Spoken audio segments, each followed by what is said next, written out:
वाशिममध्ये पारदर्शक निष्पक्ष पोलीस भरती प्रक्रिया।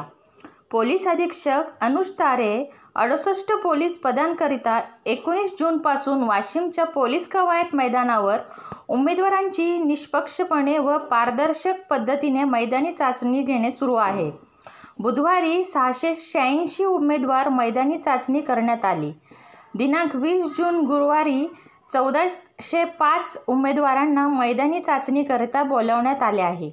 22 जूनपर्यंत ही भरती प्रक्रिया चालणार आहे। सदर चाचणी अत्यंत पारदर्शकपणे व निष्पक्षपातीपणे होत असल्याची माहिती वाशिम जिल्हा पोलीस अधीक्षक अनुज तारे यांनी आमचे प्रतिनिधी यांना दिली।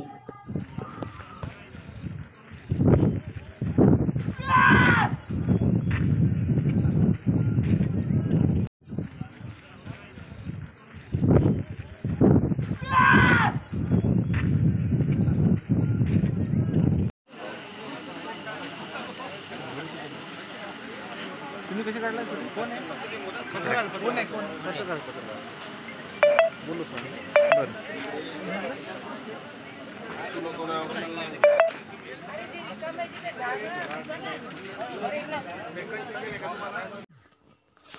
महाफास्ट न्यूज प्रतिनिधी प्रल्हाद पोळकर, वाशिम।